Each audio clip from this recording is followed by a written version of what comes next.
To go to some really crazy places. Like, how do you amp yourself up for scenes like that? Or is, what does the term over the top even register? You show me where the top is and I'll let you know whether I'm over it or not, all right? I design where the top is. Hi everyone, I'm Dom Griffin, I'm a film critic and you're watching the Armchair Auteur. This is an ongoing video series I do where we talk about new movies, old movies, screenplay analysis, television series reviews, that sort of thing. So if you like movies and you like movie adjacent to popular culture and you like to see somebody pick those things apart, then you should consider subscribing. Today I'm going to be talking about the Nicolas Cage film Pig, a movie I am a little bit late to the party for, but that has nonetheless really affected me, and we're going to talk about this movie and why Nicolas Cage is a god. It shouldn't surprise any of you if you watch this channel long enough that I'm a huge Nic Cage super fan, and not like one of those fake, ironic, hipster Nic Cage fans, someone who genuinely considers him to be an incredible actor and one of the best alive, one of the best to ever do it. I don't know who else has the range, quite frankly. He's an actor for all seasons. There are performances of his that I consider to be the best performances in cinematic history. Caroline has this great tattoo of a snake swallowing its own tail and Ouroboros. I don't know what that means. The snake, it's called Ouroboros. I don't think so. You swore that you'd fire me if I came in late again. You swore. I'll fire you tomorrow. Which is not to say that I'm indifferent or I don't care. I do. Simply means I trust and accept your judgment. Performances that I know are ridiculous and over the top. Watch your fucking mouth. Watch your fucking mouth! Hey, buddy, ever heard of a line? Hey, have you ever been dragged to the sidewalk and beat until you Pissed blood! Oh yeah! You put your right foot in, you take your right foot out, you do the hokey pokey and you fucking work it all out! Performances that are technically not good, so to speak. They're not in good movies, they're not good performances, but still matter. They're still just incredible. Tell me! Yes, I think it's, yeah. How'd it get burned? How'd it get burned? How'd it get burned? How'd it get burned? Okay, baby girl! Who sent ya? Who sent ya? Sam fucking Beckenpaw! Hell, he even goes hard doing voice work for cartoons. Sometimes I let matches burn down to my fingertips just to feel something, anything. Well, it is important to have dreams, I guess. He's honestly just the fucking best. I lost my hand! I lost my bride! Johnny has his hand! Johnny has his bride! You want me to take my heartbreak, put it away and forget? But the last time I reviewed a Nicolas Cage movie, it was, it was Primal. It was 2019's Primal. It's a total Paycheck movie. It's really not very good. The only reason I remember that I reviewed it is because I stopped recording for a second and went and looked it up on Letterboxd. Forgettable movie. And yes, Nicolas Cage makes a lot of Paycheck movies. I'm aware that, I don't know, he's got debts or whatever, and he makes a lot of bad financial decisions, and as such, he ends up having to say yes to any movie that will have him. Yeah, that's a problem, sure, but even when he does these Paycheck movies, he still delivers better, more engrossing, more engaged work than some other actors who do the same type of thing. Because of recent movies like Mandy or Color Out of Space, he's gotten this weird little resurgence going where people jokingly champion his work and see his name on the poster as evidence that the movie they're gonna watch is gonna be batshit crazy. So they all jokingly are oh, no, Nic Cage, we gotta go see it. He's gonna be wild. Yeah, I mean, he does make movies like that. But as a result, I think it's done this thing where people can only say they fuck with Nicolas Cage if they're half kidding. If they're oh yeah, Nic Cage, good stuff. It's people only seek his movies out now because they think they're gonna be easy meme fodder. And a lot of times they are, but that doesn't mean that he doesn't still have it in him to do really incredible work. Not knowing anything about Pig going in, I assumed it was going to be one of those type of movies. That wasn't until I met Pafi from Triple Beam Streams. Episode 4 is out now. We talk about the show Alone, a survival reality TV series. It's a really good episode. You guys should check it out. But anyway, Pat saw the movie and thought it was really good.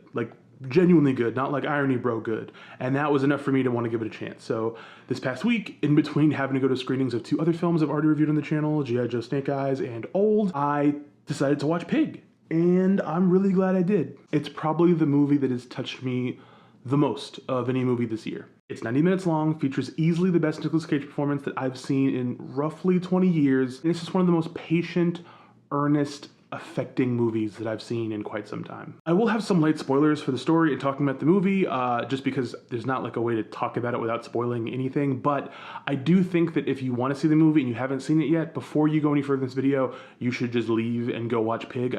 I think you're gonna like it, and I think it works better if you're like completely blind. So if that's you, and like you're not sure, you're on the fence, just know that at the end of the video I'm gonna tell you to watch it anyway, so if you want to go do that now and come back later, you can. Like that's fine. Cage stars in Pig as Rob, a truffle forager living alone in the woods whose only contact is his adorable pig, and Amir, played by Alex Wolff, a seller who procures Rob's truffles and sells them to trendy Portland restaurants. One night, someone breaks in and steals his pig, setting the events of the film into motion. Now, I said I went in blind, which is true, but I did know the log line, that Nic Cage plays a loner on a vengeful quest to get his stolen pig back. So naturally, I just assumed this was going to be a John Wick movie, but with Nicolas Cage, which would have been fine, honestly. Hell of a lot better than Primal. But this movie's something else entirely. Rob doesn't go on a kill-crazy rampage to get his pig back. In fact, he gets his ass kicked a fair bit in an underground fight club for workers in the restaurant industry. Because this isn't the kind of movie where a guy's secret past is that he possesses a very particular set of skills that make him a nightmare for people who like to steal pigs. No, Rob used to be a chef. A really fucking good chef. And the movie quietly luxuriates in this deep mythology surrounding the subculture of the Portland foodie scene. It's profoundly strange, but never in a winking, awkward way played for direct laughs. It's just weird enough to be extremely uncomfortable to ponder. So the movie isn't really about revenge, the way I had anticipated, but about loss, and how the repeated ravages of modern society can strip away who people really are, leaving them brittle husks of what they once were. A friend of mine made a joke about how there's almost no women in the movie, which is largely true, but it's not just that typical guy movie thing where the filmmaker doesn't know any women in real life and just avoids writing them entirely. No, this is a purposely dark and hollowed out world specifically shaped by its lack of female affection. The same way hell is described not by fire and brimstone, but as the utter absence of God's light, the world of Pig is the absence of a mother's love, of a wife's warmth, of a pig's comforting company. That lack of female representation on screen makes the film's closing moments so much more devastating. Happy birthday. But before we get there, there's two scenes that really blew me away when I watched this film. One takes place relatively early on in the movie where Amir and Rob are driving around the city trying to figure out who took the pig, and Amir ends up telling Rob this anecdote about his parents and how they had a really good dinner one time. Basically, he tells him that his parents didn't get along very well, and he intimates that his mother committed suicide, and he just talks about this one brief moment in their marriage where they seemed like happy together people, and it all surrounds this meal they had at this really nice restaurant, and how when they came home from the dinner, they were just so happy. Like they were just so profoundly content because of the experience they had. And it was something that they continued to reference for months afterwards, like this one dish they ate together. Without getting into too much, that dish has some heavy implications for the rest of the story that I don't really want to spoil here. But watching it and watching Alex Wolff just talk about it and like how it profoundly affected this one little bit of his life, and the way that the film treats food as sort of like this miniaturized escape from reality, like this one thing that we as humans can share together that ends up transcending how horrible being alive otherwise is really, really, really got me, and I was really, really impressed by it. But the flip side of that happens a little bit later when the two of them follow the trail of the pig to another restaurant, like this really popular restaurant in the city that's hard to get into, and when they meet the head chef there, he's someone that used to work for Rob back in the day that Rob had to fire because he was sloppy. And Rob just decimates this man and the pathetic facade that has become his life, reminding him of who he really is in a way that forces the viewer to ask questions about themselves, their dreams, and the pitiful ways they've minimized themselves and their self-worth in the pursuit of some kind of success. It's just a terrible investment. What was going to be your signature dish? Liver Scotch eggs with a honey curry mustard.